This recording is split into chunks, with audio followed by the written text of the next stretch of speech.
voir le chant du muezzin ou de plusieurs muezzins autour. Je fermerai la fenêtre si c'est le cas. En tout cas, c'est une ville superbe et c'est la vue que j'ai tous les matins et enfin, je suis plein de gratitude dès que je la vois. C'est pour ça que je ne peux pas m'empêcher de ne pas vous en faire profiter. Alors, j'aimerais savoir d'abord à qui on a affaire, parce que vraiment, le couple, on peut aller dans tous les sens. Il y a plusieurs thèmes. Donc, j'aimerais savoir s'il y a des thèmes spécifiques qui vous intéressent. Et si c'est le cas, est-ce que vous pourriez… Remarque, on a peu de candidats, donc on peut quand même faire le tour. Je vais peut-être ouvrir les micros et j'aimerais que chacun d'entre vous me dise très vite, en gros, s'il y a un thème de prédilection quelque chose vraiment dans le couple que vous aimeriez que je traite. Je veux bien commencer. Bonjour Marc. Oui. Bonjour Noah. Je suis désolée, je ne mets pas la caméra parce que mon réseau est vraiment… Je suis à Casablanca et on est 6 à se connecter. Ça deviendrait très vite… voilà.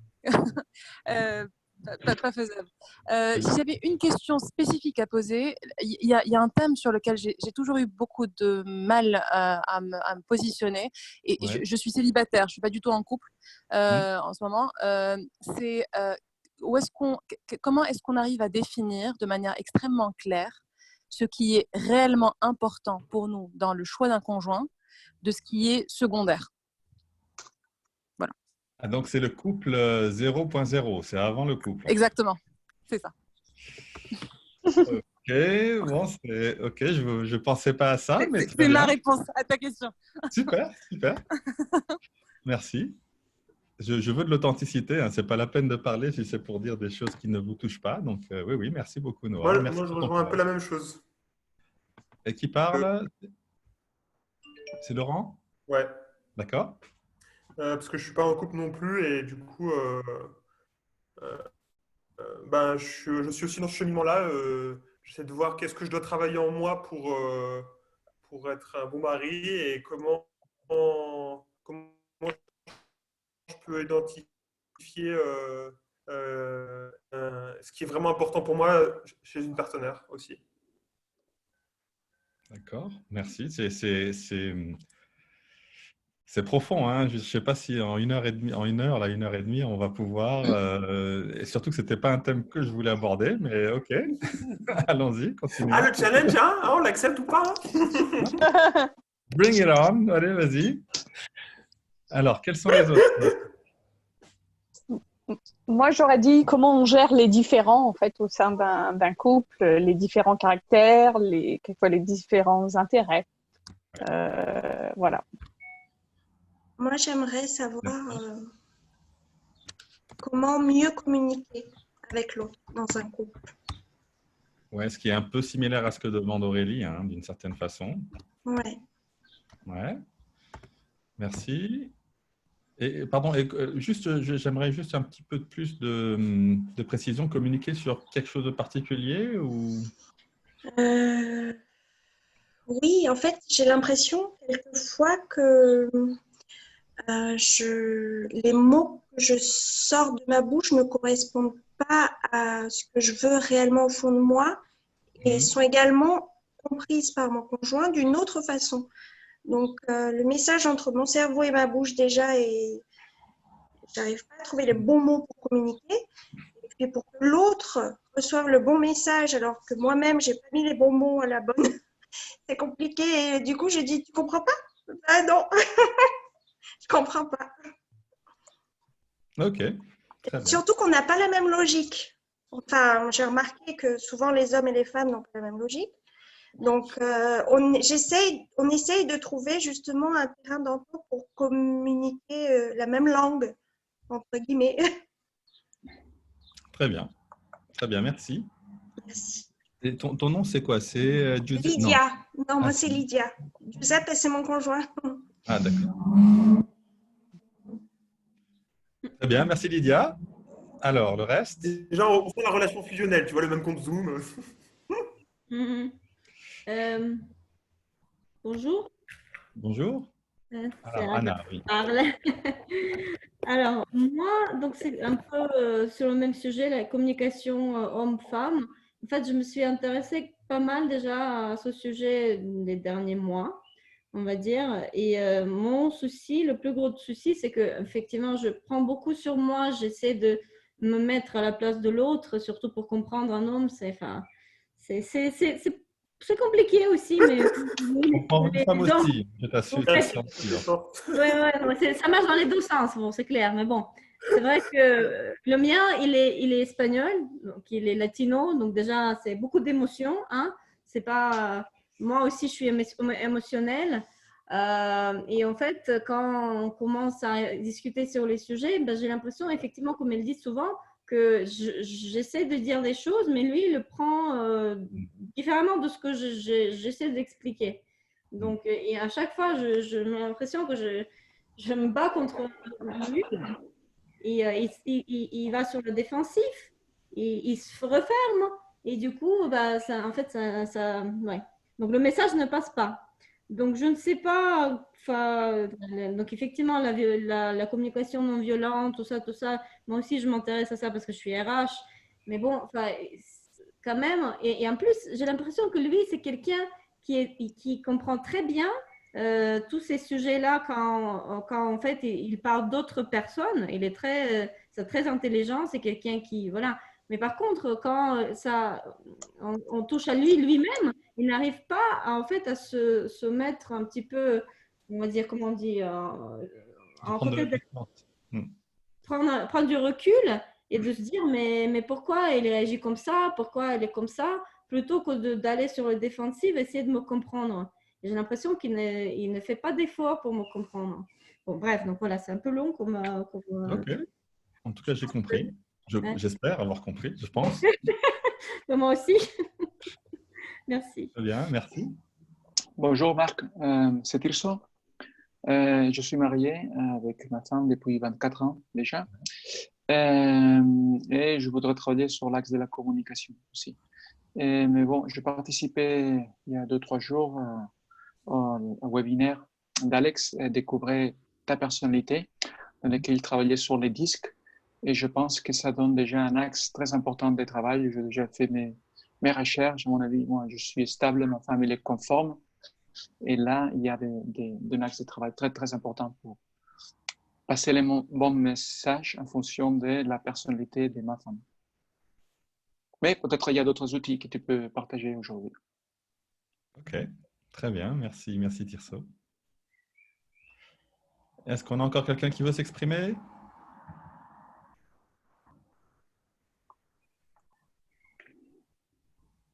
Roland, tu veux? Non, non, tu es sur mute.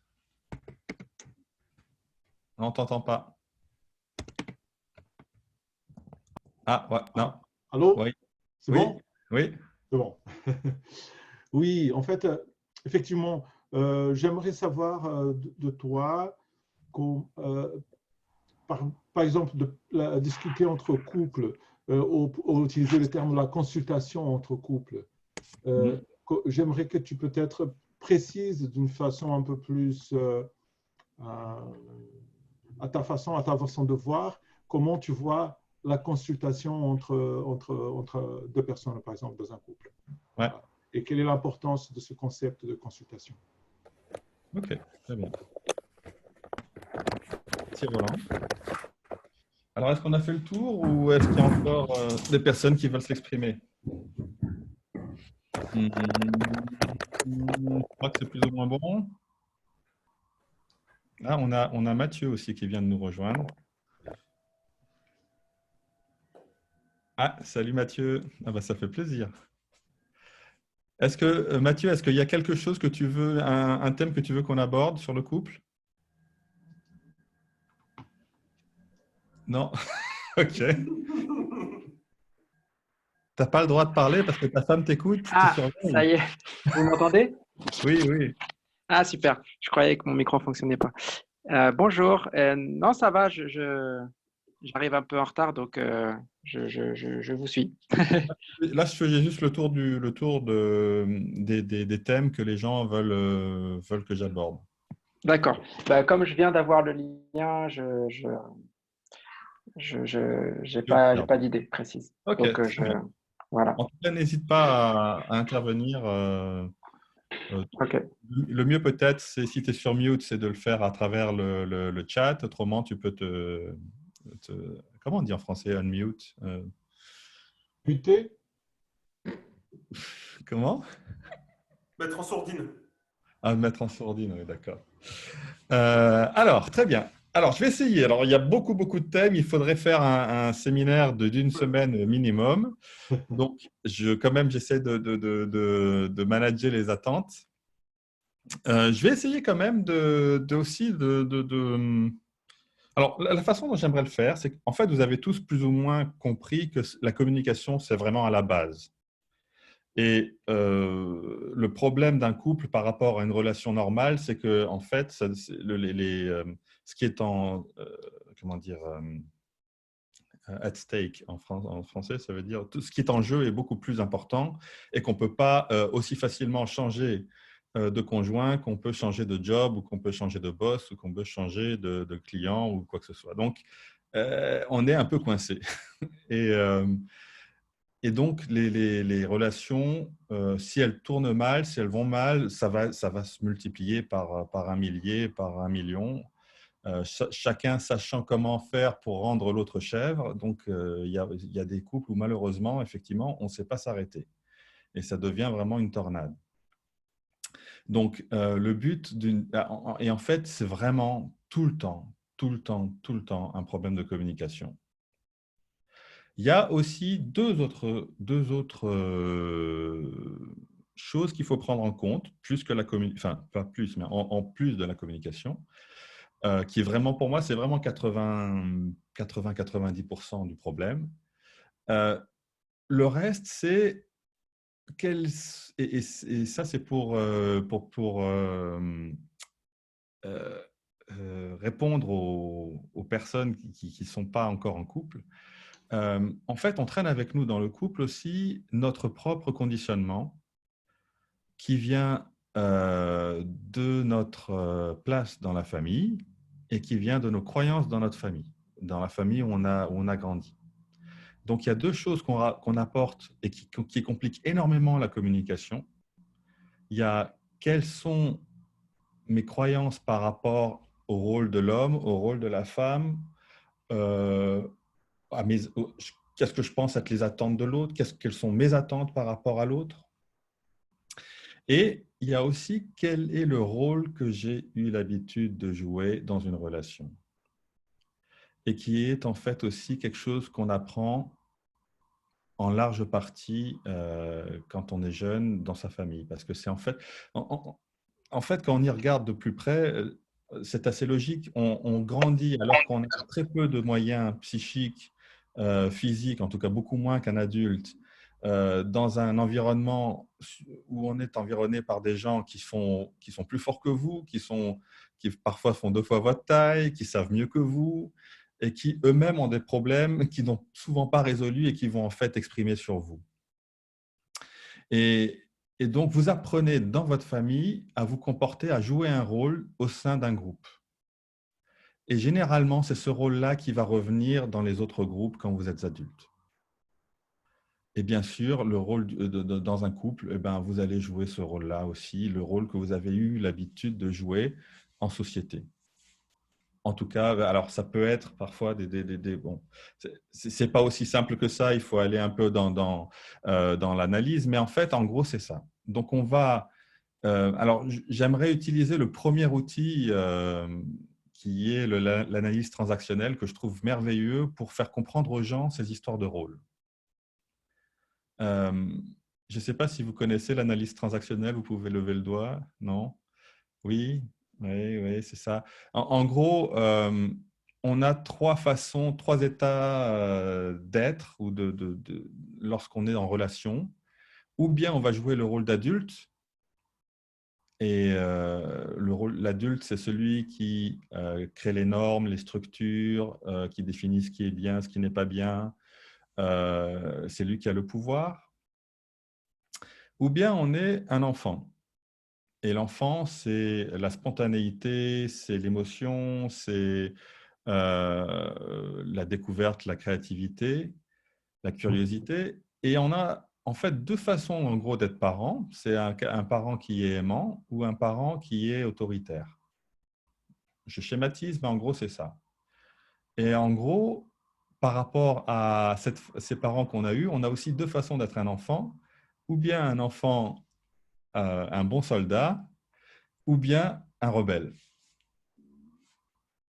Et ce qui se passe, c'est que très souvent, et dans le monde de l'entreprise, c'est quelque chose qu'on voit tout le temps, en fait, c'est la relation qu'on aura eue par rapport à nos figures d'autorité dans l'enfance, qui peuvent être des parents ou bien aussi d'autres personnes, qui peuvent être des frères, des sœurs, des oncles, des tantes, ce qu'on appelle en anglais des caretakers, c'est-à-dire des gens qui ont pris soin de vous.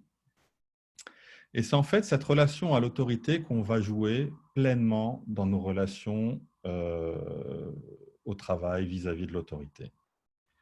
Alors pourquoi je vous parle de ça dans le couple?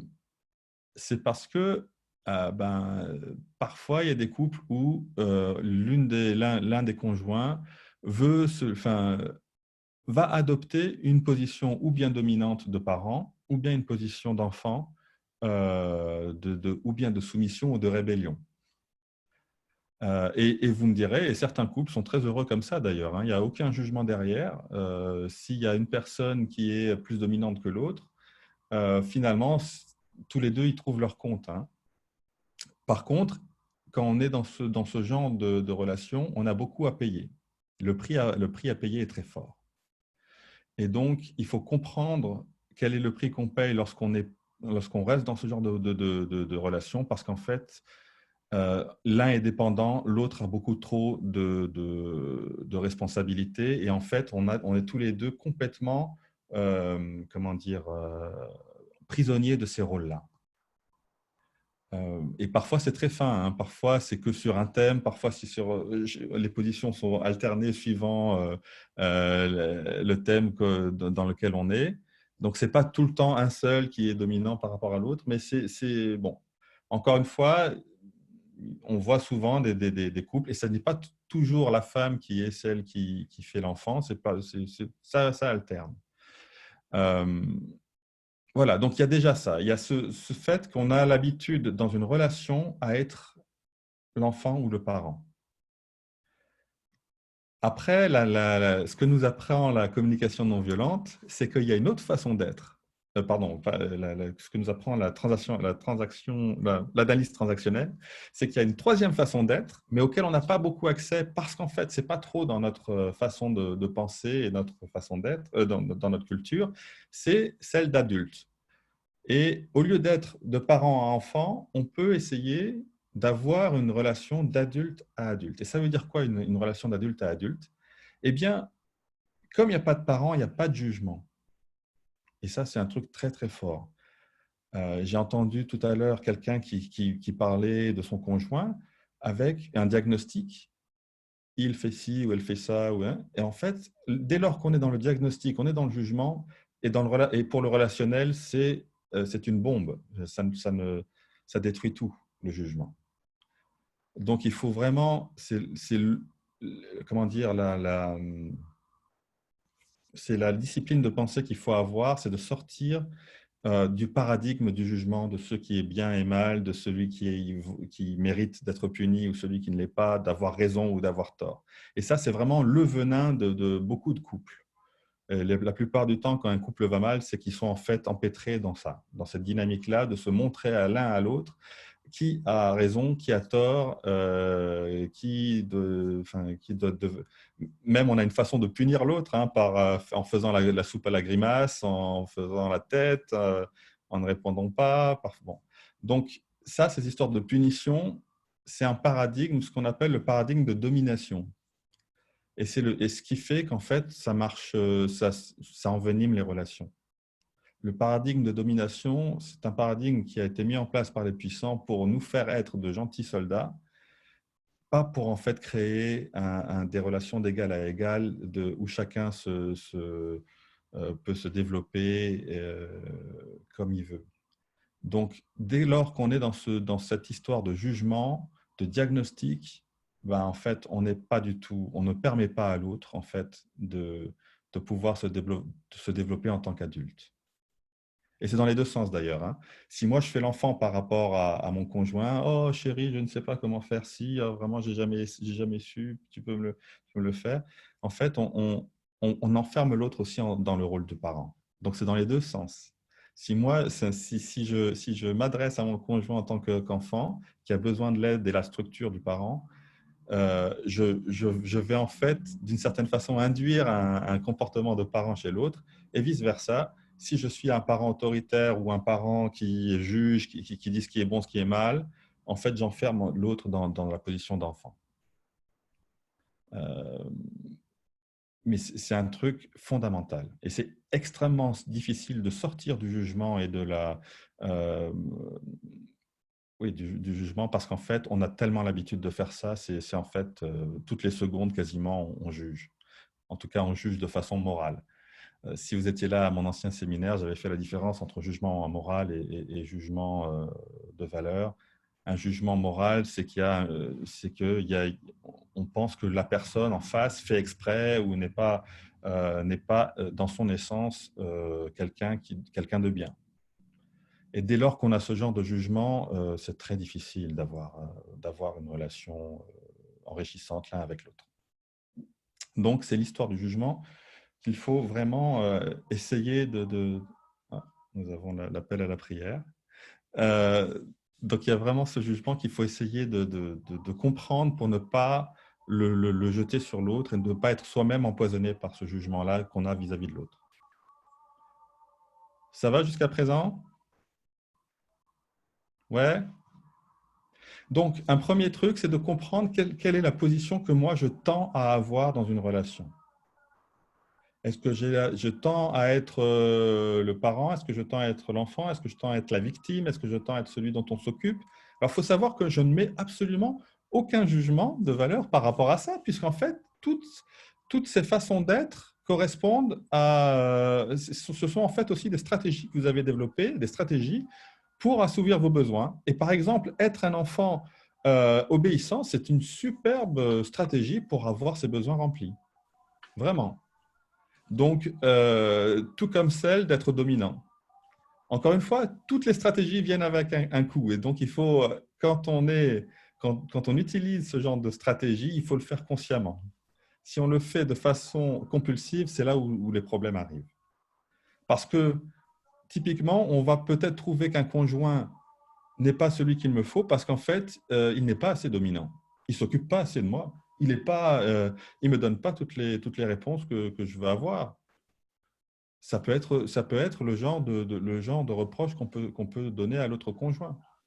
Ou le contraire, il fait tout ce qu'il veut, il ne m'écoute pas assez. Donc, tout ça, encore une fois, je ne mets pas de jugement. On prend ces positions-là, on a appris à prendre ces positions-là dans le passé. Et là où ça devient intéressant dans un couple, c'est d'essayer de déconstruire ça, de comprendre quel rôle on est en train de jouer pour ne pas être les victimes du rôle dans lequel on est enfermé à cause de la relation parent-enfant, qui très, très facilement peut être induite chez nous. Alors, je tends à être parent ou enfant.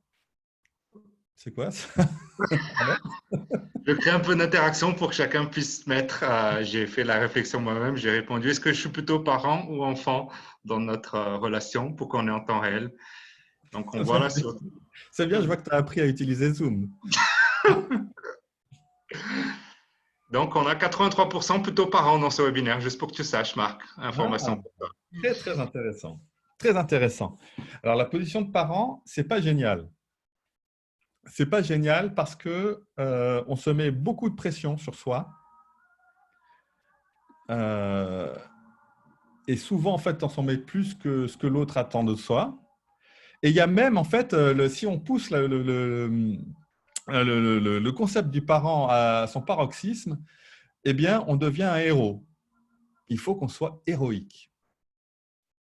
Alors, héroïque, ça veut dire qu'on fait les choses 1000 fois mieux qu'un humain, qu'un être humain peut le faire.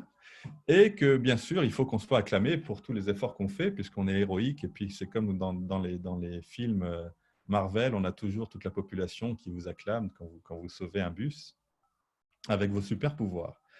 Et alors, le problème du conjoint héroïque, c'est qu'en fait, on se met la barre tellement haut ou bien soi-même, on peut on se met tellement la pression et on a honte de soi et on se dit qu'on n'est pas à la hauteur, alors qu'en fait, on se tue à la tâche et on est vraiment, vraiment extrêmement actif. Donc, ou bien on ne se sera jamais assez pour soi,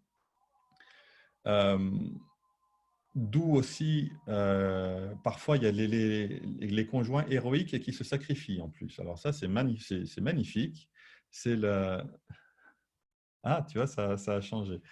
Je partage juste les résultats parce que c'est intéressant de faire le lien que c'est nous qui sommes dans le webinaire, nous qui sommes plutôt parents, qui sommes plutôt dominants, qui doivent être le héros justement, qui sont là pour avoir les réponses avec Marc et résoudre tout sans l'autre peut-être. Je ne sais pas, je fais juste un insight.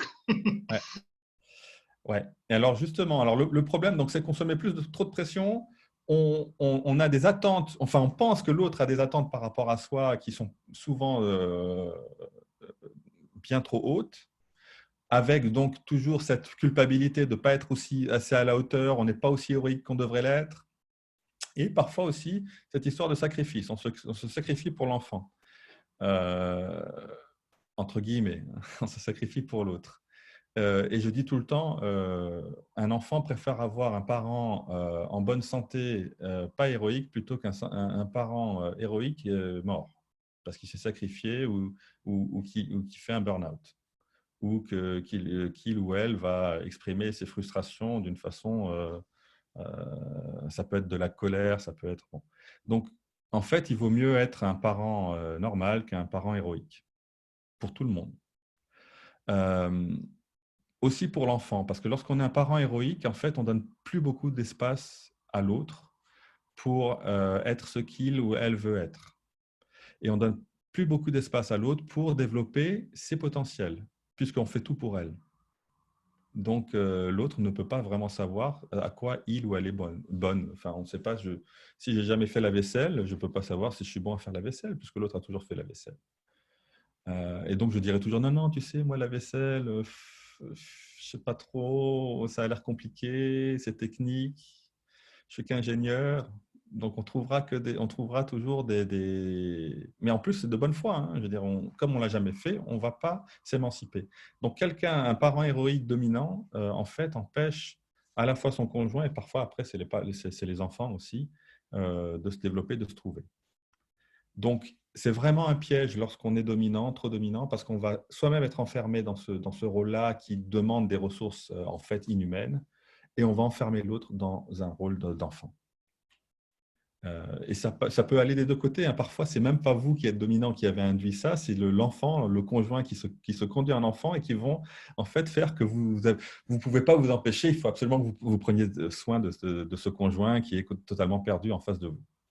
Donc, ça peut être en fait, vous êtes peut-être manipulé par l'autre d'une certaine façon, inconsciemment, à prendre cette position de parent.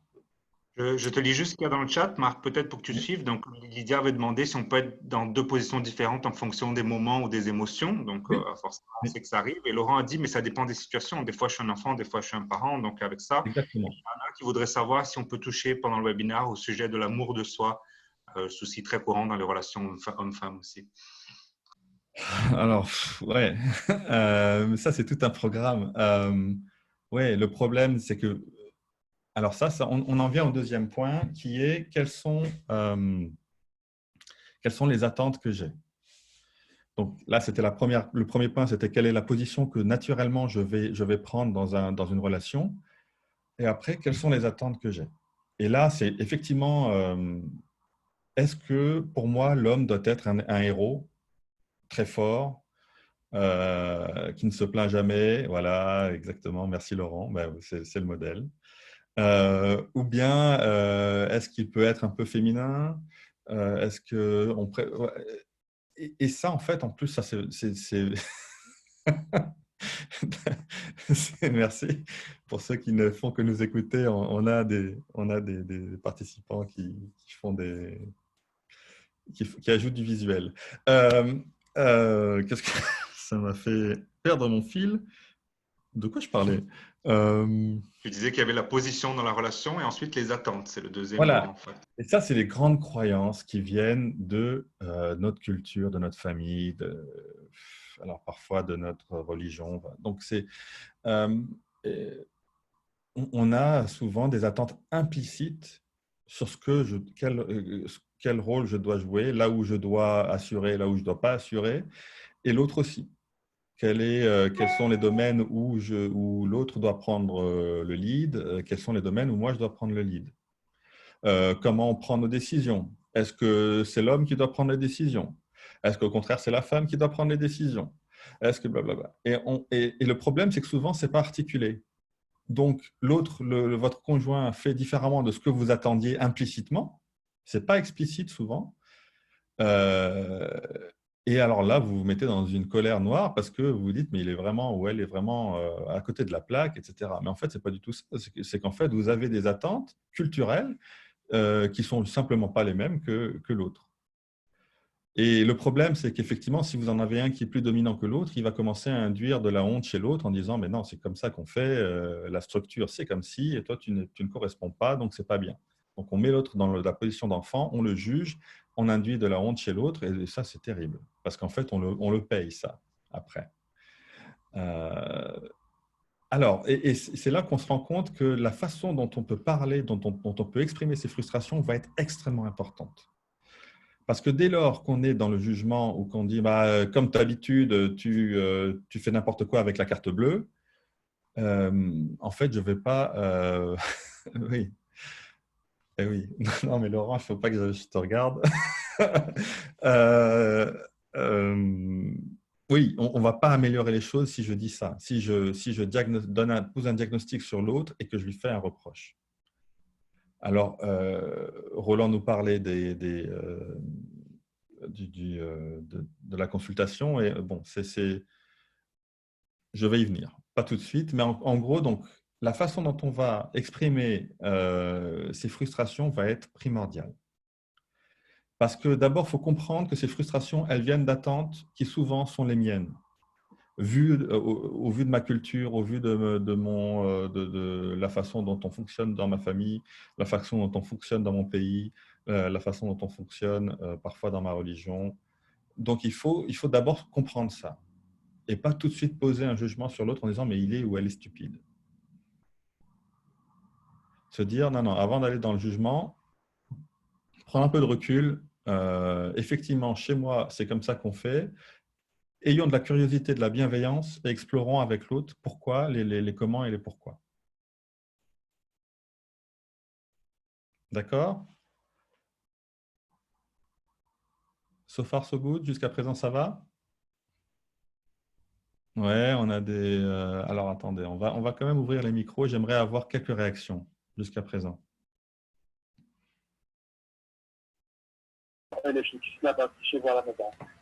Oui. D'accord, parce que monsieur, comme vous le savez, cette crise sanitaire touche le monde entier. Et aujourd'hui, nous sommes confrontés à la même situation. J'ai pas compris du tout là. Allô? Parce qu'il y avait un écran allumé chez Nicolas. Allez-y, partagez. J'ai libéré les micros et ça a muté des gens qui n'étaient pas prêts à le muter, c'est pour ça. Ah, d'accord. Alors, qui aimerait réagir sur ce que je viens de dire jusqu'à présent? Ben, moi, j'arrive pas trop à déterminer ma relation enfin, dans ma famille parce que j'avais l'impression que j'aidais, donc j'avais un peu le rôle du parent des fois, enfin d'obéir à l'autorité, et des fois j'avais l'impression d'être dans la rébellion quoi, face à l'autorité. Et je ne sais pas s'il y a vraiment une majorité en fait. J'ai l'impression que j'ai toujours un peu oscillé entre les deux. Et du coup, en fait, j'attends peut-être que l'autre fasse pareil, qu'on oscille en fait entre les deux.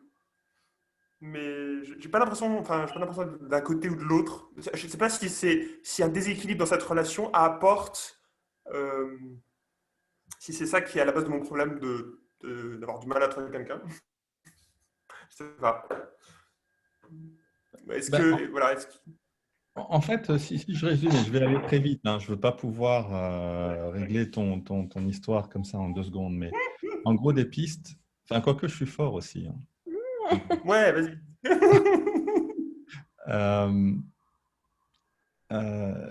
Ce que tu es en train de me dire est quand même assez important. Tu me dis qu'en fait, tu as l'habitude d'osciller. Et ça veut dire qu'en gros, pour toi, ces rôles-là sont pas définis, enfin, ne te définissent pas. Simplement, la situation, le thème vont faire que tu seras dans tel rôle ou pas. C'est ça? Ouais, parce qu'en fait, je vais décider à un moment donné, c'est lui qui a une meilleure idée que moi, donc je me mets à son service. Ouais. Il y a des moments, là, j'ai un truc qui peut l'aider lui, donc c'est à moi de l'aider et de prendre le lead, quoi. Ouais.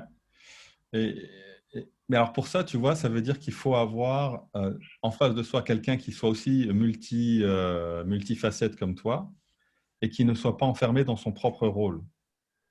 C'est-à-dire que le problème, c'est que si tu rencontres une personne alors que toi, tu es dans une situation où ça ne va pas trop et tu es plutôt un enfant et que l'autre va se dire « Ah, bah, c'est super, Laurent, je vais pouvoir m'occuper de lui et le cajoler et lui redonner de l'énergie », le moment où tout d'un coup, tu vas avoir de l'énergie et vouloir prendre un peu plus d'autonomie, ben, l'autre ne va pas comprendre. Il va dire que tu fais ta crise d'adolescence. Ok. Ah oui, donc tout le monde n'est pas multifacette, quoi. Ou je sais pas, Ouais. on n'a pas tous la même facilité à switcher, en fait. Ouais. Et après, pour moi, là où il faut vraiment essayer d'aller, c'est l'adulte à adulte. Hein. C'est pas d'être. Alors, bien sûr, parfois on oscille, mais il faut vraiment. Ce qui est plus sain, c'est d'être d'adulte à adulte. De ne pas enfermer l'autre dans la surcapacité ou l'incapacité. Et justement, par rapport à ça, donc j'aime bien cette question, effectivement, comment aller vers la relation adulte-adulte, alors que moi, dans mon cas, par exemple, je suis en minorité, comme j'ai vu, donc je suis plutôt enfant dans la relation avec mon homme, donc lui, et bon, après, il y a une différence d'âge aussi, donc très clairement, il s'impose, il est très dominant, et au début, j'étais très, très enfant dans le sens, ben, comment dire, j'acceptais tout et soi-disant, enfin, mais c'est presque comme si j'ai pas le droit d'avoir mon propre opinion et si jamais je le contredis, ben, il dit je suis toujours raison et enfin, et ça va nulle part. Bon, ça va jusqu'au moment où quand je suis le bon enfant, c'est-à-dire que j'accepte tout et je ferme ma bouche. Mais dès que je commence à dire des choses, on commence à avoir des soucis. Donc ça, c'est le premier point. Et deuxième point, c'est pour ça que j'ai en fait lancé le sujet d'un peu de l'amour de soi parce que j'ai l'impression que c'est comme si j'ai un manque de respect pour moi-même, j'ai un manque oui, parce que d'amour de moi-même. Donc du coup, je laisse l'homme enfin dominer sur plein de choses et me dire, ben, toi, t'es ça. Bref. Du coup, voilà, c'est pour ça que je pense que c'est quand même lié, mais je ne sais pas ce que tu en penses sur le Alors, pour l'histoire de l'amour de soi, l'amour de soi, c'est vraiment un grand thème. Et là, vraiment, je ne veux pas aller là, sur ce terrain-là maintenant, parce qu'on est un peu pris par le temps. Mais pour répondre à ce que tu dis dans ta relation, dans ton couple, pour moi, en fait, il y a 2 choses sur lesquelles travailler. L'amour de soi, effectivement, parce que, et ça, maintenant, ça commence à être de plus en plus connu par les… Mais c'est vrai que dans nos sociétés, en fait, on enferme assez vite la femme dans une position d'enfant. Mais c'est comme ça, voilà, c'est malheureux, c'est comme ça. Mais c'est bon de le comprendre pour savoir pourquoi on se sent obligé de dire oui ou qu'on se sent obligé ou bien qu'on se sent impuissante à pouvoir prendre son propre pouvoir. Donc c'est vrai qu'on a tout un pan social qui nous empêche, en tout cas qui empêche certaines personnes, certaines minorités de prendre leur pouvoir. Donc ça, c'est les croyances ça vaut le coup effectivement d'aller explorer, peut-être de comprendre d'où ça vient. Mais quelque chose qui peut vraiment aider, et ça c'est vraiment là où la communication non violente peut aider, c'est que lorsque lorsque tu vas, par exemple, si dans une situation, ton homme va prendre le lead, va être dominant et te dire quoi faire, et que toi, pour toi, ce n'est pas du tout ce que toi tu attends ou ce que tu veux, un enfant, en fait, va réagir de deux façons. C'est ou bien je rentre dans les rangs, comme tu as dit, je suis la bonne fille, ou bien je vais faire le rebelle. Et donc, commencer à lancer à faire ou bien du mauvais esprit, ou à dire n'importe quoi, ou à essayer de blaguer, ou bien en disant c'est toujours comme ça. Alors, donc, on peut être rebelle. Ouais. Alors, il y a 40 000 façons de le faire. Mais en gros, très souvent, quand les personnes croient qu'en fait, elles montrent leur force, en fait, elles sont dans la position d'enfant rebelle. Et en fait, ce n'est pas du tout d'adulte à adulte. Et la communication non violente permet vraiment de dire, écoute, tu sais, quand tu me dis qu'il faut absolument que je m'occupe de la cuisine, alors que là, j'ai bossé toute la journée et que je n'ai vraiment pas l'énergie, j'aimerais vraiment qu'on puisse trouver... j'ai moi aussi besoin de me reposer et j'aimerais vraiment qu'on trouve une façon de faire la popote sans m'inclure maintenant dans les prochaines 30 minutes. Est-ce qu'on peut explorer ça tous les deux? Plutôt que de dire, quoi? Encore un mois de faire la popote? Attends, moi j'étais dehors pendant toute la journée en travaillant. Toi, tu n'avais rien à faire. Alors bon, pas cette fois. Tu n'avais rien à faire. Ah oui. C'était moi qui étais dehors au front. Ben oui. Ça se passe comme ça. Donc, ce qu'il faut, c'est apprendre en fait à exprimer ses sentiments et ses besoins sans être dans le blâme, le jugement, le reproche par rapport à l'autre. Mais ça, c'est super dur parce qu'effectivement, ce n'est pas ce qu'on fait d'habitude. Si vous regardez les séries télé qui sont à la mode en ce moment, c'est que des histoires de jugement, de blâme, de qui est fautif. Par exemple, même Trump, là, aujourd'hui, je lisais, il a décidé que l'OMS n'était pas à la hauteur, donc il coupe les fonds à l'OMS parce que lui n'a pas été capable, en fait, de traiter la crise du virus comme il pense qu'effectivement un leader héroïque aurait dû le faire. Et donc, il faut trouver un responsable, et donc c'est l'OMS, et donc je coupe les vivres à l'OMS. Donc voilà, c'est dans un couple, et ça va très très vite d'aller dans le jugement, c'est de comprendre quel est le rôle que moi-même j'ai joué dans cette partition-là. Donc, on dit aussi en communication non violente, on a tendance à mettre sur l'autre une image d'ennemi. Parce que c'est vrai, hein, quand on est comme ça dans un conflit, on se fait de l'autre un ennemi. Il ne me comprend pas, il me domine, il ne me permet pas d'être ce que je veux être, etc., etc. Donc, en fait, on a tous ces jugements-là qui sont dans la tête. Et en fait, ces jugements-là vont induire une énorme émotion en nous, que ce soit de la colère, de la honte, ou un mélange, ou même de la tristesse, ou voire de la peur. Et en fait, quand on est rempli de ces émotions-là, c'est extrêmement dur de pouvoir être d'adulte à adulte. Et même pour moi, c'est impossible. C'est-à-dire qu'il faut arriver d'abord à comprendre d'où viennent ces émotions, pourquoi elles sont là, quels sont mes vrais besoins ici, ne pas être soi-même dans l'émotionnel pour pouvoir entendre en fait le besoin que votre conjoint vous exprime de façon maladroite, en vous disant bah quoi, t'as pas encore cuisiné?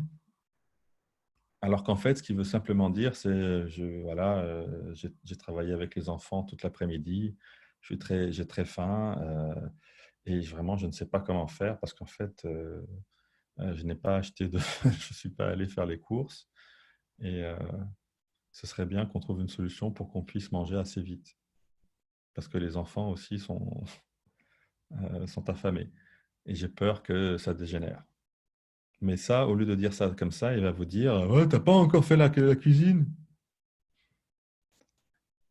Donc, bon, c'est un exemple bête, mais c'est vraiment ça. C'est-à-dire en fait, dans un couple, il y a deux choses qu'il faut comprendre. C'est qu'en fait, les mots, c'est vraiment 5-10% de ce qui se passe. enfin dans un couple, dans une relation, et un couple aussi, mais dans une relation, les mots, c'est 5 à 10% de ce qui se passe.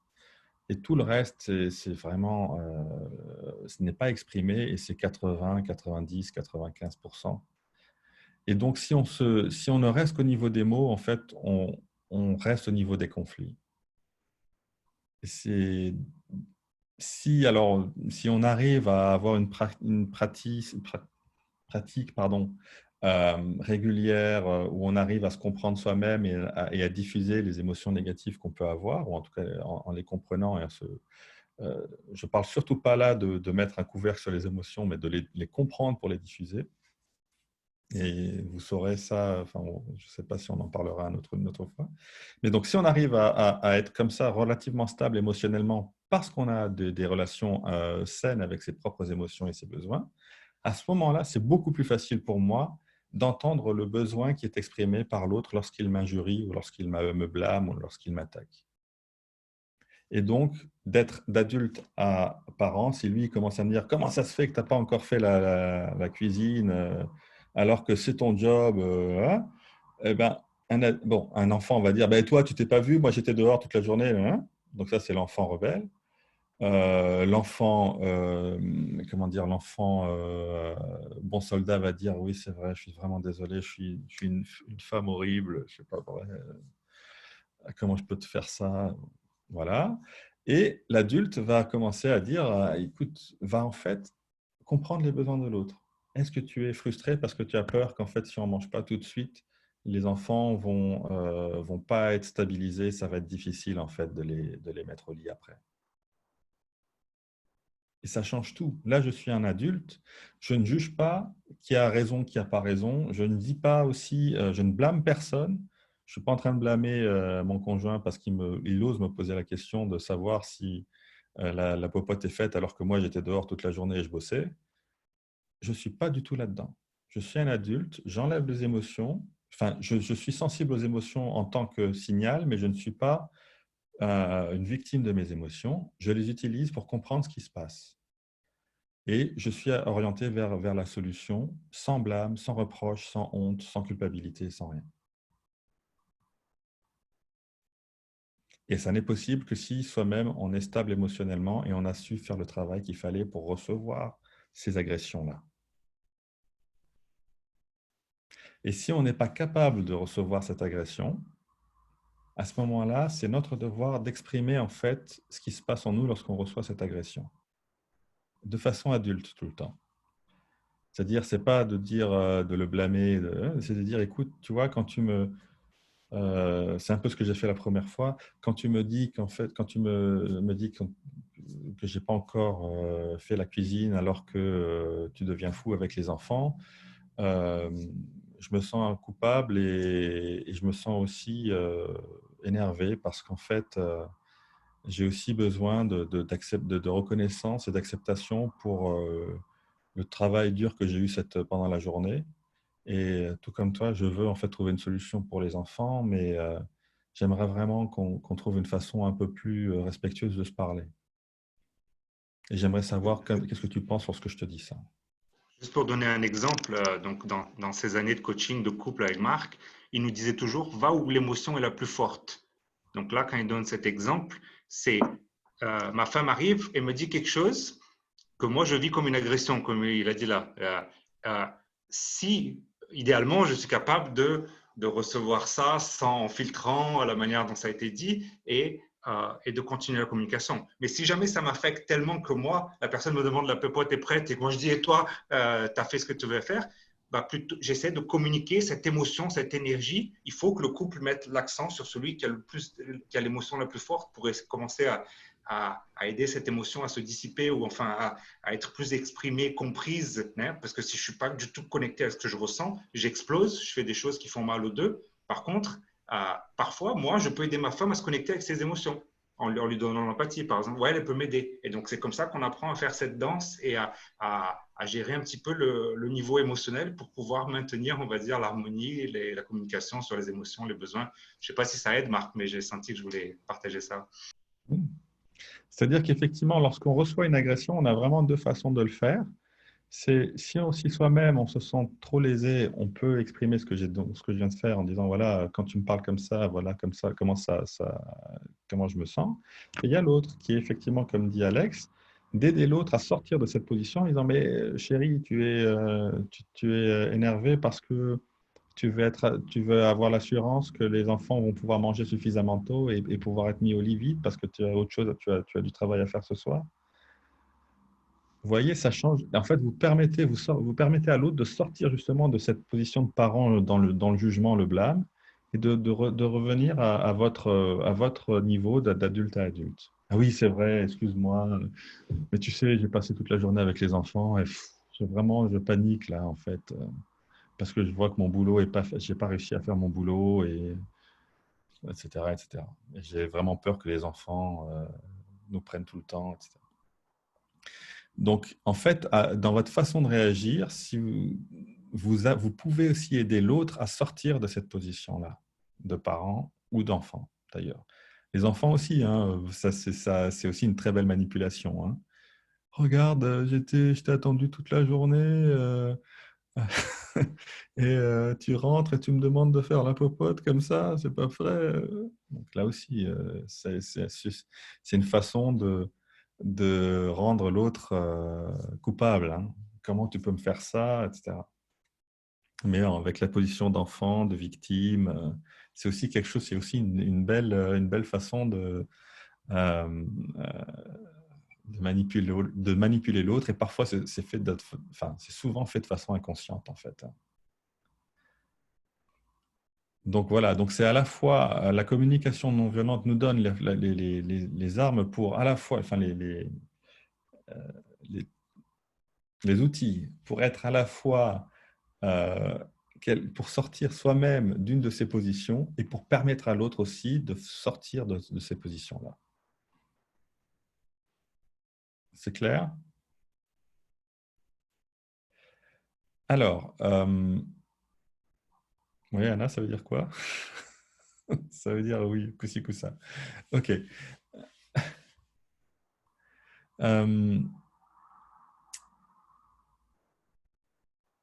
Alors, je vais essayer alors, je ne vais pas faire un cours de communication non violente parce que pour moi, c'est vraiment, ça prend du temps et ce ne serait pas faire justice à la communication non violente de le faire trop vite.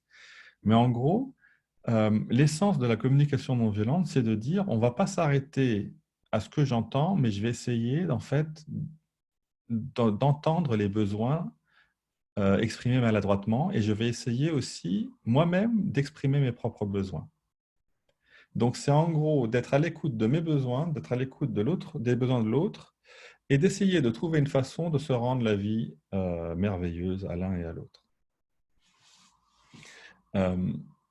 Et ça veut dire, ça demande effectivement une certaine patience, une certaine acceptation lorsque soi-même on est agressé. Donc, c'est l'exemple qu'on a donné aujourd'hui, juste avant. Mais on est aussi parfois très souvent, en fait, on est beaucoup dans le jugement avec nous-mêmes. Donc, en fait, souvent, c'est nous-mêmes qui nous rendons la vie difficile. On parlait d'estime de soi. L'un des grands problèmes de l'estime de soi, c'est le jugement qu'on se porte, c'est tout. Et justement, les attentes qu'on a sur soi-même, qui sont souvent des attentes totalement, tellement hautes qu'en fait, on est condamné à ne jamais pouvoir les remplir. Et donc, par définition, on aura une mauvaise image de soi. Et donc, c'est un cercle vicieux. Voilà. Là, donc, ce qu'il faut, c'est comprendre encore une fois d'où ça vient et essayer, mettre à l'épreuve ces croyances-là, c'est-à-dire être dans l'action pour se prouver qu'en fait, ces croyances-là ne sont pas les bonnes. Mais bon, c'est encore un autre thème, ça. De quoi je parlais? Je parlais de la communication. Donc l'essence de la communication non violente, c'est lorsque, à la fois moi, je suis frustré, je veux exprimer quelque chose, ou quand je reçois une attaque, une agression verbale, c'est essayer de comprendre c'est quoi en fait le besoin sous-jacent. Qu'est-ce que je suis en train d'essayer d'exprimer lorsque je pète les plombs? Ou qu'est-ce que l'autre est en train d'essayer d'exprimer lorsqu'elle ou il pète les plombs? Et au lieu de rentrer dans ce jeu à nouveau Alors, on peut aussi avoir parent à parent aussi, ça arrive aussi. Donc, c'est le jeu du blâme aussi. Mais au lieu d'être coincé dans l'une de ces relations qui sont néfastes, c'est de pouvoir comprendre, attends, lui ou elle, qu'est-ce qu'elle est en train d'exprimer. Au lieu de mettre tout de suite une image d'ennemi, de coller une image d'ennemi sur l'autre. Il ne me comprend pas, c'est toujours la même chose. Vous savez, dès qu'on utilise ces mots comme toujours, jamais, tout le monde, personne ne t'aime ou personne ne m'aime ou personne ne t'apprécie, ça, c'est des jugements et c'est pas ce qu'il faut pour établir une bonne relation. Il faut beaucoup d'entraînement pour y arriver. Alors, justement, la communication non violente a quatre volets. On parle d'abord de la description de ce qui se passe sans jugement. C'est-à-dire que quand je dis, quand tu es arrivé en retard, ou bien quand tu es arrivé ce soir et que tu t'es permise de ne pas aller faire la popote tout de suite, donc quand je dis tu t'es permise, en fait, je mets un jugement. Comment as-tu pu te permettre de ne pas aller vers l'urgence? Alors qu'une vraie description, c'est quand tu es rentré à 8h30 et que tu es allé dans ta chambre, ça m'a surpris. Voilà, j'étais surpris. Donc, savoir d'abord commencer par décrire ce qui a induit votre émotion, mais de façon totalement neutre. Totalement neutre. Et ça, c'est super dur. C'est super dur parce qu'on a tellement l'habitude de glisser par-ci, par-là un petit mot de jugement. Comme d'habitude, quand tu es rentré à 8h30 et que tu es allé dans ta chambre te reposer, comme d'habitude, là, boum, c'est un jugement en fait. Ça veut dire que j'en ai marre, à chaque fois, tu rentres à 8h30 et tu vas dans ta chambre. Donc, vraiment, ça aussi, c'est un entraînement. C'est arriver à décrire la situation qui a induit cette émotion en moi, mais de façon totalement neutre. Donc, c'est en fait comme si c'était une caméra qui décrivait les mouvements, les gestes, les paroles, sans y porter une seule forme de jugement, comment dire, les mots me viennent en anglais, mais d'évaluation. Voilà. Donc déjà, ça, c'est super dur. Et déjà, pour ça, il faut s'entraîner. Après, quand tu es rentré donc à 8h30 et que tu es allé dans ta chambre alors que les enfants là étaient à table et avaient faim, après, c'est quel a été l'impact sur moi émotionnellement? Moi, j'étais en rage. Ou j'étais en rage. Pourquoi? Alors après, donc l'émotion, et après, tout de suite, le besoin qui est sous-jacent, parce que l'émotion n'est qu'un messager du besoin, parce que j'avais besoin de certitude pour faire manger je voulais savoir quand est-ce qu'on pourrait faire manger les enfants, parce que je veux être sûr de pouvoir les coucher à temps et qu'ils soient calmes et que ça ne prenne pas, parce que je dois travailler à 9h et rendre un rapport pour demain. Donc ça, c'est le besoin.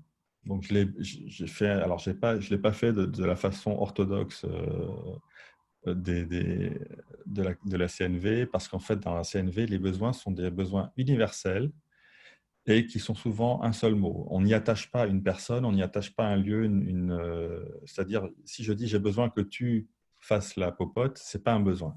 C'est une stratégie pour un besoin. Mais si je dis « j'ai besoin d'être sûr de pouvoir mettre les enfants, j'ai besoin d'assurance ou de clarté ou d'aide », ça, c'est quelque chose que je n'attache pas à une personne. Après, pour que ce soit entendable par les gens qui ne pratiquent pas la CNV, moi, je prends l'habitude d'y rajouter des personnes ou des lieux ou des choses comme ça, mais parce que pour rendre la chose plus intelligible, en le faisant avec conscience. C'est-à-dire que je ne vais pas attacher ça vraiment à une personne. Je ne vais pas dire j'ai besoin que tu fasses la popote, mais j'ai besoin que effectivement les enfants puissent aller au lit dans le calme d'ici 1 heure. Donc, je veux avoir l'assurance que ce sera possible. Donc, donc si je récapitule, on a fait la description neutre de ce qui s'est passé, l'impact que ça a eu sur moi d'un point de vue émotionnel, je me suis senti comment. Pourquoi? Parce que ce qui est important pour moi, mon besoin, c'est ça, ça, ça, ça. Et là, souvent, les gens s'arrêtent là et se disent, voilà, moi, j'ai fait de la communication non violente, je suis super bon, j'ai exprimé mes besoins, j'ai été dans l'émotionnel, vraiment, ça. Et puis, l'autre réagit vraiment mal par rapport à ça. Pourquoi? Parce qu'en fait, lorsque j'exprime mes sentiments et mes besoins sans aller plus loin, en fait, il y a de grandes chances que ça crée de la culpabilité chez l'autre. Et ça, c'est un piège dans lequel les femmes, en tout cas les gens qui se disent dans l'émotionnel, tombent souvent. Alors, c'est souvent les femmes culturellement, mais ça peut être les hommes aussi. C'est de dire, voilà, moi, quand tu me dis ça, je me sens tout outré, je me sens totalement triste, parce que j'ai besoin d'amour. Alors là, bien sûr, et si on s'arrête là, effectivement, chez l'autre, il y a un sentiment de culpabilité énorme qui va se créer. Et ce n'est pas du tout ça le but. Donc, le but, c'est une fois qu'on a donné ses sentiments et ses besoins, il faut surtout très vite enchaîner vers une requête. Et là encore, c'est très, très intéressant parce que ce n'est pas encore l'imposition de ma solution. Je dois être ouvert. Vous savez, c'est quoi la différence entre une requête et une exigence?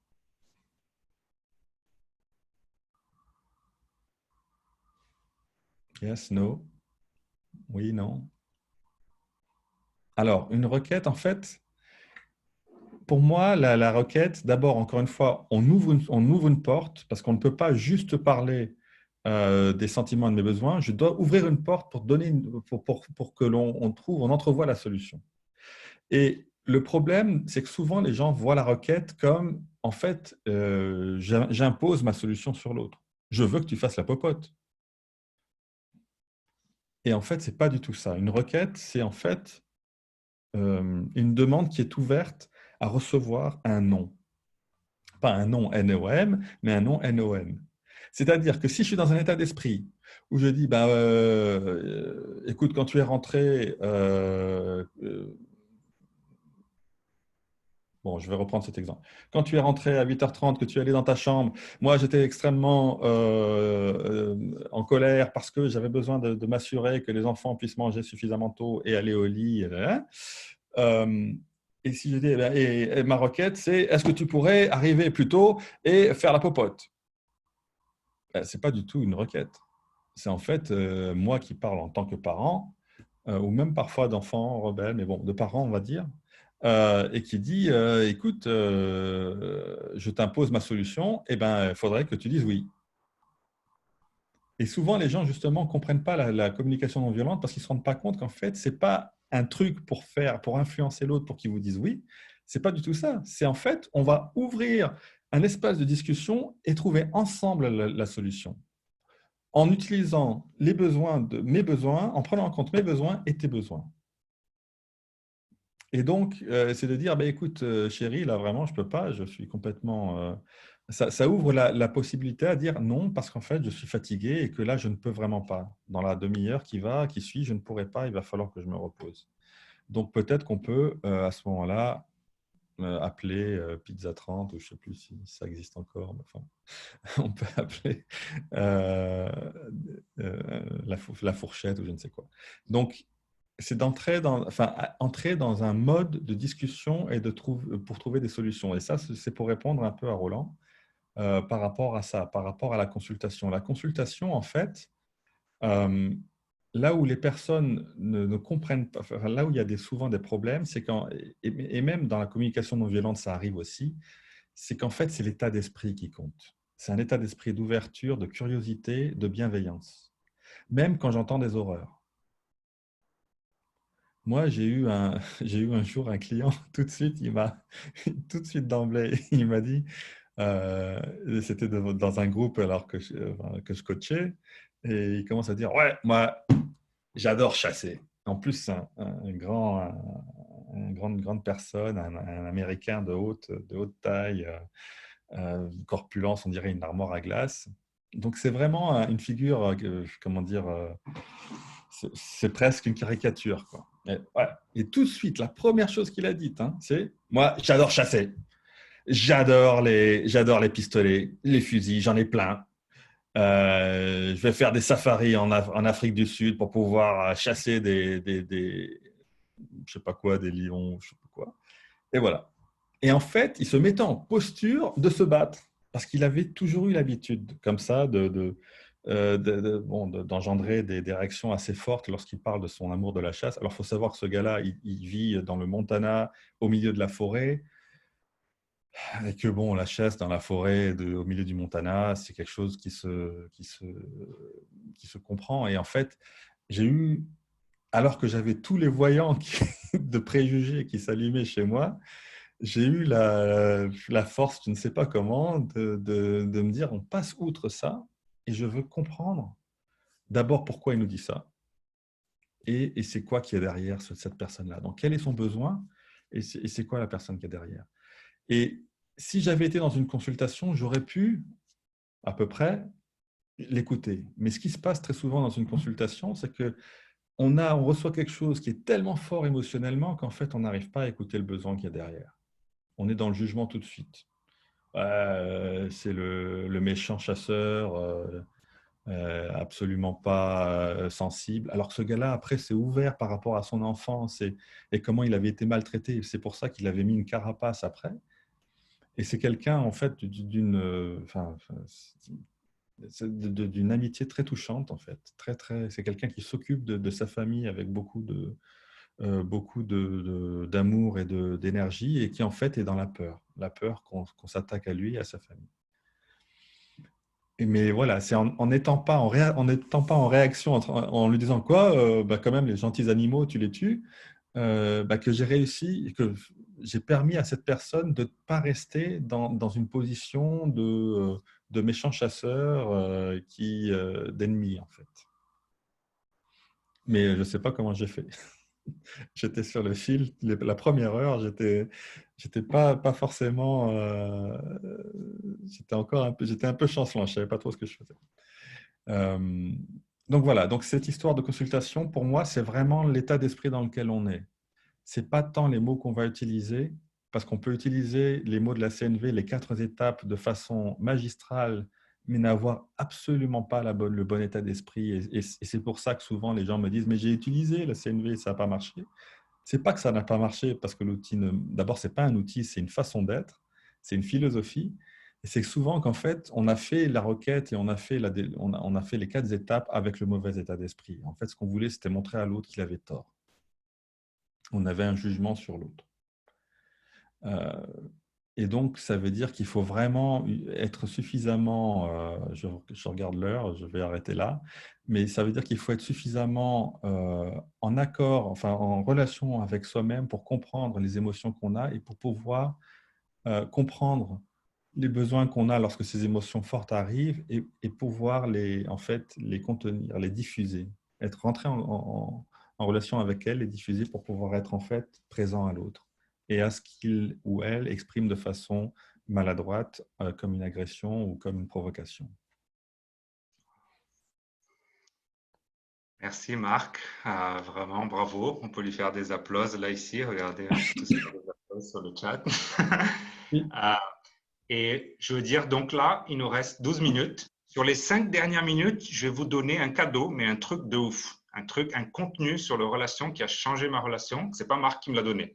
Celui-là, il vient de notre côté. Mais avant ça, je vais laisser 5 minutes de questions. Donc, on n'aura pas le temps pour beaucoup de questions, mais les premiers qui leveront la main peuvent poser quelques questions là. Vas-y, Anna. Ensuite, Ferrezoum. Justement, la question qui était déjà posée dans le chat, comment en fait arriver à changer de enfant vers adulte et avoir justement cette relation adulte-adulte pour la communication? C'est quoi le secret? Pour moi, il y a 2 choses sur lesquelles il faut travailler. D'abord, c'est de comprendre d'où ça vient pour comprendre que ce n'est pas votre essence. C'est-à-dire que c'est pas… parce que c'est un peu le problème qu'on voit souvent et c'est aussi le problème que j'ai avec les tests psychométriques. C'est lorsqu'on vous dit vous êtes comme ci, comme ça, vous êtes un introverti, vous êtes un extraverti. Et donc, les gens ont tendance à penser que ben voilà, c'est l'ADN qui est comme ça. Moi, je ne crois absolument pas à ça. Je pense qu'on est à 99% le produit de notre environnement. Et d'ailleurs, les recherches en épigénétique le montrent. Un patrimoine génétique va s'exprimer complètement différemment d'un environnement à l'autre. Donc, ce n'est pas tant qui vous êtes dans votre essence qui détermine ce que vous êtes, c'est plutôt l'environnement. Donc, comprendre d'où ça vient, comprendre que ce n'est pas vous, comprendre que vous avez le choix. Et ça, c'est super important parce que trop de gens viennent et me disent « Non, Marc, je n'arriverai pas, je ne pourrai pas. » Non, non, ce n'est pas vous. En fait, vous avez été conditionné pour être comme ça. Ça ne veut pas dire que ce n'est pas fort, c'est peut-être fort en vous, mais c'est un conditionnement. C'est le résultat à 90% d'un conditionnement. Donc, si vous avez été conditionné dans un sens, vous pouvez être conditionné dans l'autre sens. Okay. Après, ce qu'il faut faire, c'est être au jour le jour, être dans la pratique tout le temps. Alors, c'est l'une des pratiques de la CNV, c'est de comprendre tout le temps, d'être toujours dans la recherche de qu'est-ce qui se passe en moi, qu'est-ce qui se passe en l'autre, c'est quoi mes besoins, c'est quoi mes sentiments. C'est un peu comme une pratique méditative d'une certaine façon. Et au début, on n'y arrive pas. Enfin, au début, on n'y arrive pas sur le moment. Souvent, on a besoin de le faire. Enfin, un des trucs que je donne à mes clients, c'est de le faire après coup, quand il y a eu une explosion, un conflit, de l'analyser après coup. Mais plus on va le faire, plus en fait, ça va devenir quelque chose de naturel, jusqu'au moment où, sur le coup, on arrive à comprendre. Et tiens, en fait, là, voilà, mon besoin, c'est ça, et son besoin, c'est ci. Et donc, je ne vais pas être désarçonné émotionnellement et je vais pouvoir, en fait, ou bien lui exprimer ce qui se passe en moi, ou bien l'aider à exprimer ce qui se passe en lui. Autrement dit, tu appelles Marc le soir, juste après le conflit, c'est génial. Moi, je fais comme ça. Ouais, mais c'est des heures sup. Vite cher, ça. Okay. Oui, c'est des heures sup, ça, c'est multiplié par 10 au moins. Merci. Une autre manière, Anna, c'est d'aller jusqu'au webinaire 9 et voir ce qu'on va offrir avec Marc aussi pour aider dans cette direction-là. Feridun, vas-y, on t'écoute. Oui, bonjour. J'ai écouté avec beaucoup d'intérêt tout ce que tu as dit, Marc.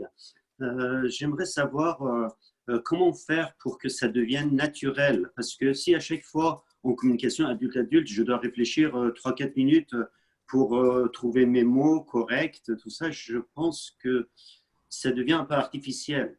Alors, tu as donné une parcelle de réponse qui m'a plu en disant cet homme chasseur qui avait parlé comme ça et que tu as essayé de comprendre pourquoi il dit ça. Est-ce qu'il n'y a pas d'autre manière aussi pour nous aider à ce que ça devienne naturel et qu'on ne soit pas obligé de faire en sorte que plus ou moins ça soit artificiel, on cherche nos mots, on cherche… Est-ce qu'il y a d'autres moyens ou pas? Pour moi, c'est la pratique. En fait, ce que la communication non violente essaye de faire, c'est de te faire développer des nouveaux circuits neuronaux. En neurosciences, on se rend compte qu'en fait, les circuits neuronaux qui ont été développés restent. C'est un peu comme le cours d'eau, c'est comme le lit d'un cours d'eau. Si tu as un cours d'eau et si tu commences à creuser un autre lit à côté, à un moment, il y a un petit peu d'eau qui va passer par le nouveau lit. Et au début, ça va être un petit lit. Et puis, plus l'eau va passer, plus ça va éroder, plus ça va en fait agrandir le lit, jusqu'au moment où en fait tout le cours d'eau va dévier à travers le nouveau lit. Et c'est en fait ce qui se passe au niveau neuronal. C'est-à-dire qu'au départ, tu as l'impression que c'est très faible, que tu es très faible, que tu es en équilibre, que ça ne marche pas trop bien. Parfois, tu vas avoir des victoires, parfois, tu vas avoir d'énormes échecs juste après. Et tu vas te dire, la CNV, ça ne marche pas, ce n'est pas pour moi. Et en fait, c'est vraiment un effort au long terme. C'est vraiment une discipline C'est pour ça qu'on fait des séminaires où on va vous faire des jeux de rôle, où vous allez vous en manger des situations, des jeux de rôle pour justement jusqu'à ce que ça devienne relativement automatique, avec aussi beaucoup de travail de réflexion sur soi, de méditation, pour comprendre après coup les choses qui se sont passées quand tu n'as pas été capable sur le moment de les traiter. Donc oui, c'est un travail de longue haleine. De mon expérience, on met 6 mois minimum pour arriver à un premier résultat. Et pour que ce soit vraiment ancré, il faut vraiment 2-3 ans, quoi. Donc c'est quelque chose, mais ça veut dire c'est une autre façon de penser. Plus tu vas penser d'une certaine façon, plus cette façon va devenir prévalente en toi. Donc, c'est vraiment la même façon que si tu vas apprendre un art martial, tu vas répéter les mouvements jusqu'à ce que ça devienne naturel. C'est la même chose. Dernière question, Lily. On ne t'entend pas. Oui, c'est bon. Moi, la question que j'avais, c'est si dans son couple, une personne veut, par exemple, s'engager, veut évoluer vers le modèle adulte, mais qu'en face, en fait, la personne ne veut pas nécessairement évoluer vers ça, Alors, pour moi, il y a deux raisons. La première raison, qui est souvent à 90% la vraie raison, c'est que soi-même, lorsqu'on veut que l'autre soit adulte, en fait, on le traite comme un enfant. Donc, en fait, on ne lui donne pas la place pour être adulte. Typiquement, quand on dit à l'autre, mais sois adulte, mais en fait, non, là, vous êtes en train de le traiter comme un enfant. Donc, en fait, vous l'enfoncez dans le rôle d'enfant.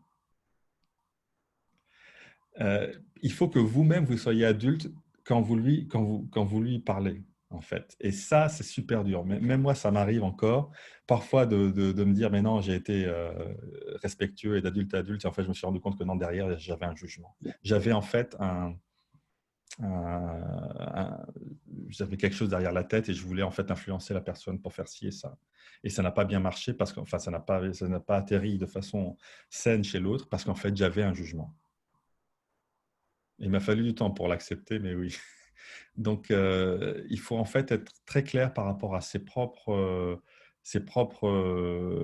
buts lorsqu'on parle et sa propre énergie lorsqu'on parle. En fait, c'est beaucoup plus raffiné d'être d'adulte à adulte, surtout lorsqu'on a l'habitude de s'opposer en parent, de se poser en parent vis-à-vis de l'autre. Donc, il faut en fait faire beaucoup plus de travail sur soi d'abord avant de commencer à lui parler d'adulte à adulte. Waouh, c'est profond, hein? Faites-moi signe ceux qui trouvent que vraiment le contenu, il est incroyable, c'est un truc qui a du sens, qui fait une différence. Oui. Donc, Marc est vraiment exceptionnel et c'est l'idée. L'idée, c'est que moi, je ne ramène pas des gens qui ne sont pas exceptionnels pour vous parce que c'est les gens que je cherche à m'entourer et Marc a été une de ces personnes qui est un de mes 9 mentors, une des personnes qui fait la différence. Je vais donner un petit cadeau pour vous tous, vraiment un contenu qui, peut-être, c'est la seule chose que j'ai peut-être été approfondir un petit peu plus que Marc. J'ai fait une quinzaine de jours aux États-Unis sur ce thème-là. Il y a un film sur Netflix aussi sur ça, je vous encourage à le voir, de Tony Robbins. C'est le thème de la polarité. Qui c'est qui a déjà entendu la polarité au niveau… La polarité, c'est le magnétique, c'est ça qui fait tourner la Terre, c'est la lumière et le noir, c'est tout ça et tout, mais la polarité homme-femme dans le couple, énergie masculine, féminine, pas homme-femme, attention, il faut faire gaffe. Mais qui c'est qui a déjà entendu ce concept et qui a entendu… Les recherches là-dessus sont époustouflantes. C'est quelque chose qui, si tu veux… aligner ton couple, préserver la communication, c'est Marc la personne clé. Maintenant, si tu veux de la passion dans ton couple, la recherche de polarité, c'est ça qui a fait la différence pour moi de réussir à maintenir cette passion. Bien sûr que tout ce que Marc enseigne, ça donne de la passion aussi, c'est forcément que ça contribue, parce que l'unité, l'amour, la communication, ça va tout ensemble, mais le secret de la passion, il est dans la polarité. Il y a des recherches scientifiques avec des millions de personnes interviewées, tout ça et tout. Et moi, j'ai fait vraiment profond là-dessus et c'est quelque chose que je vais vous donner maintenant. Mais donc, pour ça, j'ai besoin de vous poser une question. Alors, la question, vous allez la recevoir dans le poll là pour répondre, c'est quelles sont les 3 erreurs que l'énergie féminine, je vais commencer par féminin, parce qu'il y a 5 filles et 11 mecs dans le salle actuellement. Quelles sont les 3 erreurs que les femmes font en relation aux hommes, ou les femmes, ceux qui ont une énergie féminine prédominante à la masculine? Je vous enverrai un questionnaire après pour pouvoir y répondre aussi, pour identifier votre énergie masculine-féminine. Mais a priori, les femmes ont beaucoup plus d'énergie féminine. Quelles sont les erreurs principales qu'elles font pour ne pas comprendre la différence des hommes? Pour ne pas comprendre les hommes, c'est des animaux différents, c'est la même espèce, on est spirituellement égal, mais biologiquement, on est très différents. Donc là, on va commencer avec les 5 filles. J'aimerais bien que vous partagiez. Qu'est-ce que vous pouvez écrire dans le chat ou alors parler? Quelles sont vous pensez, les erreurs principales? Allez-y. J'ai besoin d'une liste pour que je puisse ensuite faire un poll et voir les statistiques. Vas-y. Anna? Oui, excuse-moi, juste une question rapide. Ça va durer encore combien de temps? Parce que j'ai un autre truc après. 2 minutes. Donc, 2 minutes. Cool. Ouais. Non, enfin, moi, l'erreur, c'est que, en fait, comment dire, je ne communique pas directement mon besoin.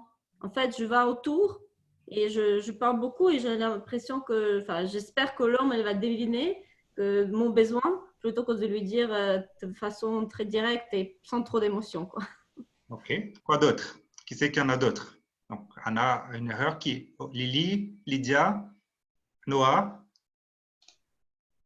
Lily, Lydia, Noah, qu'est-ce que vous pouvez partager? Un exemple, il me faut au moins 2-3 exemples pour...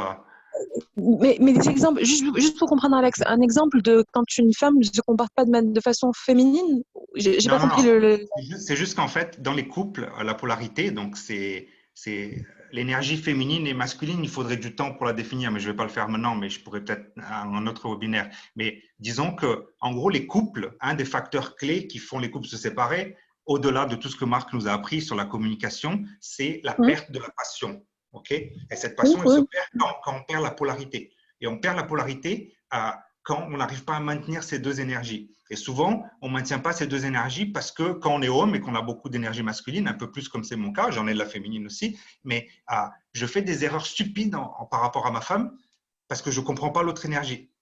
Et ces erreurs stupides, il y a des recherches sur des millions de personnes qui te disent c'est ça l'erreur. Donc, Anna a donné un exemple. Communiquez pas ses besoins. Ça peut être une des erreurs. On va découvrir après. Je ne vais pas le donner aujourd'hui parce que je n'aurai pas le temps, mais au prochain webinaire. Qu'est-ce que tu penses, toi, Noah, que c'est l'erreur numéro 1 que les femmes font en relation aux hommes?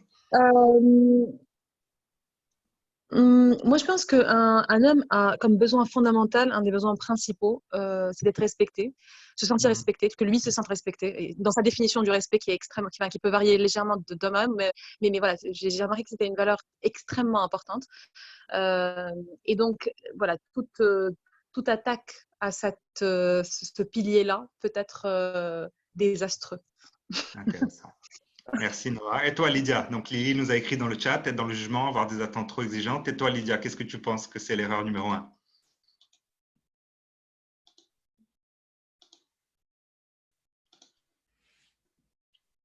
On t'entend pas. Ah vas-y, ouais, c'est bon. Ouais. Oui, alors pour moi, l'une des erreurs la plus importante, ce serait toujours de pointer le négatif. Par exemple, qu'il est fait dans toute la journée. Il plein de trucs positifs et on va mettre plus en lumière la seule petite bêtise qu'il ait faite ou le seul point négatif qu'il ait fait et on va oublier tout ce qu'il a fait de bien. Ok, génial. Donc ça, c'est pour les filles. Je poste le link dans le chat. Ce link-là, vous pouvez faire le test pour découvrir si vous avez plus d'énergie féminine ou masculine. C'est un truc scientifique vraiment bien construit. Donc bon, c'est assez utile. Et Marine a dit ne pas accepter que l'homme ne comprenne pas. Ok, donc les 5 filles ont répondu. Et maintenant, juste pour finir, dernière 30 secondes, les mecs, quelle est l'erreur numéro 1 que les hommes font pour ne pas comprendre l'énergie féminine des femmes? Qu'est-ce que vous en pensez? Allez, Roland, qu'est-ce que tu penses, Roland, que c'est l'erreur numéro 1 des hommes en relation aux femmes? Roland, Nicolas, Laurent, Stéphane, Tirso, Feridoum, on en a pas mal. Donc, soyez rapides. Si vous pouvez écrire dans le chat, ça nous fait gagner du temps. Sinon parlez aussi. Il faut juste que je compile toutes ces infos pour à l'annonce du résultat qui est vraiment intéressant, qui, moi, m'a beaucoup apporté. Qui veut parler? Levez la main. Vas-y, Nico, on t'écoute.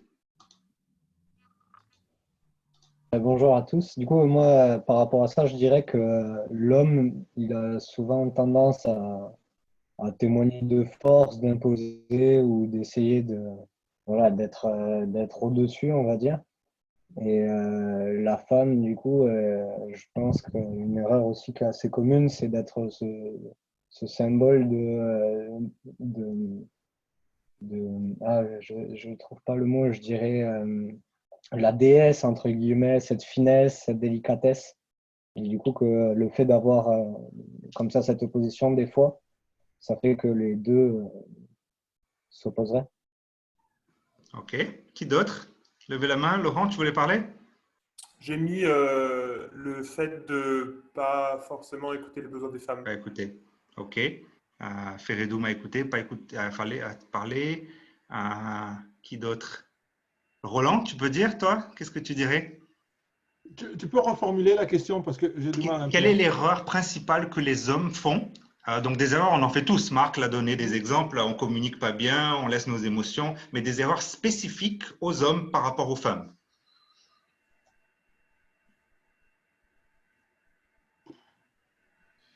Quelque chose que les hommes, ils ne comprennent pas que les femmes, elles sont différentes. Et que du coup, pour ne pas comprendre cette différence, ça détruit des mariages dans le monde entier. Les divorces continuent à augmenter.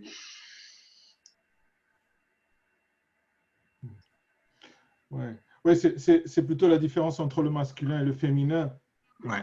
Et comme tu dis, ça, on peut avoir une part de féminin autant qu'homme, une part de masculin autant qu'homme, et pareil pour les femmes. Donc, ce sont des façons et des perceptions différentes.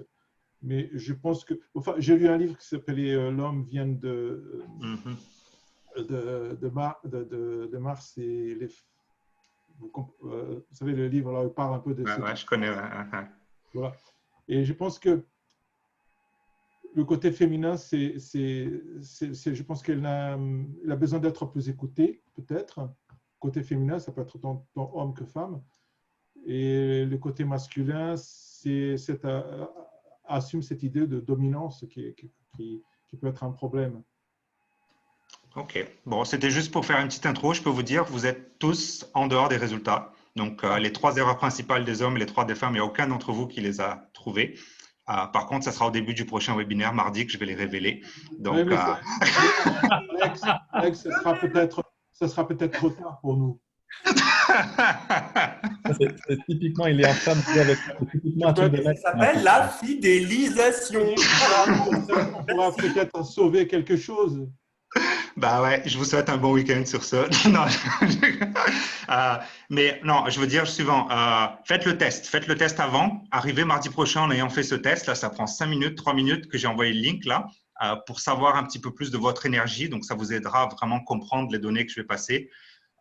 Mardi prochain, la personne qui vient pour parler de l'éducation des enfants, c'est juste quelqu'un niveau Nations Unies, niveau international, des livres et des livres publiés. C'est une personne qui m'a fait changer l'agenda plusieurs fois parce que du coup, sa disponibilité est compliquée, mais là, c'est bon, on l'a eu pour mardi. Donc, préparez-vous à entendre vraiment d'une des personnes qui, pour moi, peut être dans les tops au monde sur l'éducation des enfants. La numéro 1, je n'ai pas réussi à l'avoir, mais lui, il est dans le top 10, c'est sûr. Et donc, du coup, préparez-vous mardi pour apprendre vraiment sur l'éducation des enfants. Ça va être exceptionnel. Et je remercie Marc vraiment aujourd'hui pour comme d'habitude, une performance exceptionnelle et un contenu. Et merci à vous tous pour nous accompagner, pour être présents. Continuez à promouvoir les webinaires. On a l'éducation des enfants et on a le service aussi, comment travailler son altruisme, comment travailler son spirituel aussi la semaine prochaine. Donc, mardi et jeudi, soyez présents avec nous. Armand va vous envoyer ça très bientôt avec les dates et les horaires exactement. Ça sera l'après-midi, mardi et jeudi aussi. Et donc, voilà. Merci d'être là. Avez un bon week-end. Contemplez, réfléchissez là-dessus et vous aurez la réponse mardi, exactement au début du webinaire. Je veux juste, Alex, je peux juste finir en disant, je suis vraiment désolé de ne pas avoir eu plus de temps parce que, en fait, je vous ai vraiment donné les principes et les bases. Et ça va sans dire qu'en fait, toutes les problématiques que vous avez évoquées, on a besoin de temps pour pouvoir pouvoir les traiter de façon optimale. Là, je vous ai donné vraiment des bribes de solutions. Voilà. Et c'est fait exprès, on ne peut pas tout donner d'un coup. C'est pour ça, vous en voulez plus, vous en aurez plus. Voilà. Merci Marc. Merci à tous, bon week-end, à mardi. Au revoir.